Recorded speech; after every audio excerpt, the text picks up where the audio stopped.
Chapter 6. The Web of Lies. Elam's gaze made a rush of fear run down Mabel's spine. She was so embarrassed to be scolded by the prince of their kingdom in public. Marvin cleared his throat, walked closer to his wife, and pulled her hand. "Forgive my wife, my prince. It seems she has had too much wine at this party." Mabel followed her husband's pull stiffly, but her eyes rested on Hannah.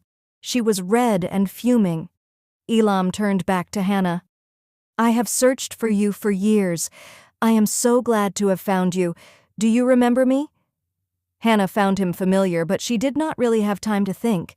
She was sweating all over and shaking. "I don't remember you."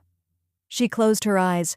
She wanted the ground to split open and create a big space for her to enter, but before she knew it, Elam was right by her side. Elam took her hand gently. "I need to speak to you in private." Hannah was reluctant. She quickly flashed a look at Aunt Mabel and Uncle Marvin. The prince noticed. He spoke without turning to Marvin and Mabel. "You would not refuse her a private chat with me, would you?" Mabel and Marvin curtsied. "Of course not," Marvin said. "We can give you a private chamber upstairs to talk, where you will be served by the best of our staff."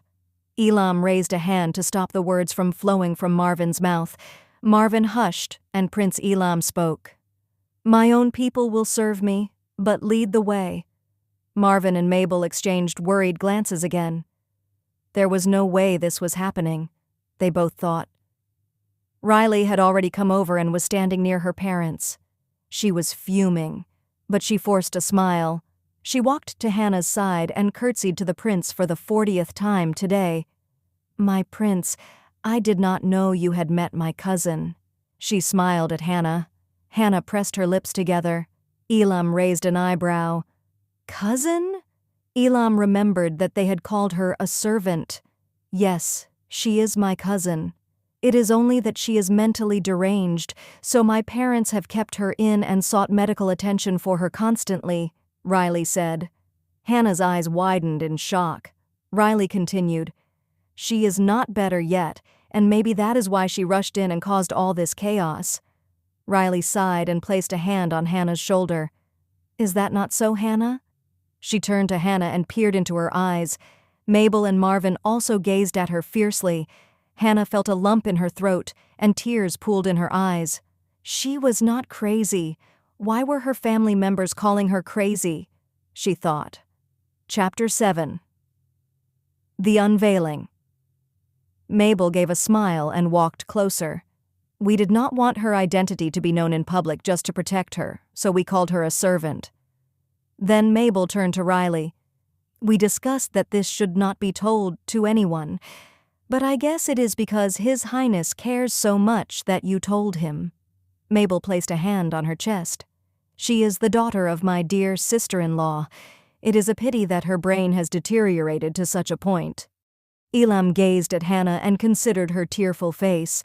When she ran through that door, hit him, and fell on him, she looked totally conscious, though she appeared afraid.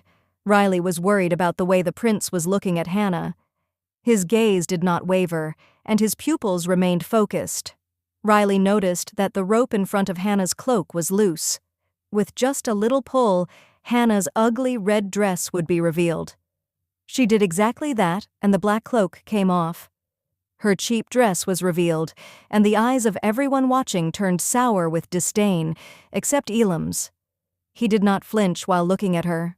Swiftly, he took her hand and led her upstairs to the amazement of everyone. About 3 people from his entourage followed.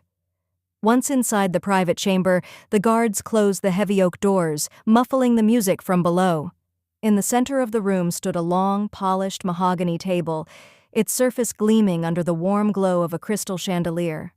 It was set with fine bone china, silver cutlery, and silk napkins folded into the shape of swans. Soon, attendants brought in platters of roasted pheasant, glazed carrots, and sweet almond tarts. Elam pulled out a velvet-cushioned chair for her. "Sit, Hannah, please." Hannah sat stiffly, her hands clutched in her lap. As the steam from the fresh food reached her, her stomach cramped with hunger, yet she did not move. She looked at the gold-rimmed plate as if it were a trap. To her, food was something to be cleared away, something found in crumbs on a discarded tray. The idea of sitting at the head of a table felt like a sin she would be punished for later. "You aren't eating," Elam noted softly, pouring her a glass of sparkling cider. I am not supposed to," she whispered, her voice barely audible. "I should wait until the table is cleared." Elam's expression softened with a pained understanding. He reached across the table, not to take the food, but to catch her gaze. "Hannah, look at me. You are not a servant, and you certainly aren't what they say you are. Don't you remember? You were the bravest person I ever knew. Do you remember how we met?" Chapter 8. The One I Want. Hannah looked up, her eyes misty. 12 years ago, he continued, his voice dropping to a nostalgic, tender tone. "I was a boy of 8, terrified and running through the woods from men with dark cloaks and sharpened blades. I stumbled into a garden, your garden. You didn't ask who I was or why I was bleeding. You just took my hand and hid me in the old tool shed under a pile of burlap sacks." A faint, shaky smile touched Hannah's lips as the memory resurfaced. "I gave you my bread," she murmured. "It was all I had that day. I never knew that you were the prince." "It was the best meal I've ever had," Elam said, his thumb brushing the back of her hand. "We sat in the dark for hours, whispering about the stars and promising that one day we would see the world together. You saved a prince that night, Hannah. I told you then that I would come back for you." He leaned closer, the candlelight reflecting in his earnest eyes. "I've spent every year since then looking for the girl with the kindest heart in the kingdom. Hannah, I am so glad to see you again." He brought his face closer to hers and leaned against it. They stayed like this for a moment, reliving past experiences and experiencing warmth. Riley was at the door, trying to enter, but the guards just would not let her. So she was standing by the window peering in.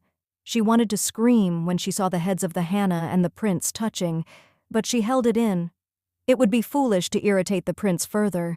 She grabbed a part of the window and felt her breath coming in hurried, angry pants. Then she let go, turned, and walked down the stairs. Riley went to meet her mother, who plastered a performatory smile on her face, still greeting guests. Riley tugged at her mother's clothes. "Mother, I need to talk to you." Without turning, her mother whispered, "Can't you see I busy?" Riley tugged harder. Mabel sighed and said to the person she was speaking to, "If you can just spare me a few minutes." Then she turned away to face her daughter. A frown spread across her face. "This better be serious." Riley blurted out, "Hannah is seducing the prince. I saw her touching him." Mabel's face drained of color. "There is no way." Riley cut in, "I am serious, Mother." Chapter 9. Beautiful Dress. Marvin walked over to Mabel and his daughter and his wife. He whispered in the ear of his wife, "You look like you are about to have a stroke." Without turning, Mabel whispered, "I think I would die. Upstairs, your pathetic niece is seducing the prince." Marvin clicked his teeth. "I never knew that she was so capable." He walked to face his wife and said, "It is time we suck her dry and get rid of her." Mabel nodded her mind. "You have spoken my mind." Then she said to Riley, "Go back to the house and prepare. When you are done, you must return. We must give the guys that we are happy for our crazy niece." "Yes, Mother," Riley said as she walked away. Elam looked at his head guard. "Julian, go to my carriage. Bring the peach silk dress and the jewelry we packed for my cousin. Hannah will wear them tonight." "But sir," Julian whispered, "that is a royal gift." "Do it now," Elam commanded. The prince's maids took Hannah to a private room. She did to want to go, but Prince Elam nudged her. They washed her face with sweet-smelling water and brushed her hair until it was soft. They helped her put on the dress.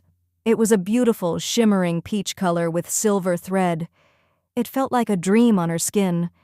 They put a diamond necklace around her neck and touched her lips with red tint. Hannah looked in the mirror. She didn't recognize the girl staring back. She felt nervous and strange. She had spent her whole life in a dirty garden, and now she looked like a princess in this lovely peach gown. The guards opened the big doors to the ballroom. The music stopped. Every head turned to look at the stairs. Elam stood at the top and held out his hand. Hannah walked down slowly. She wasn't the dirty servant anymore. In her peach dress, she was the most beautiful woman in the room. At the bottom of the stairs, Aunt Mabel dropped her glass. It smashed on the floor and shattered into a million pieces. Uncle Marvin's face turned pale. Riley looked like she wanted to scream with rage. She had returned from the house and she could not smile one bit. Elam took Hannah's hand and led her to the middle of the floor. The music started a slow dance. He pulled her close and whispered, "Don't look at them, just look at me."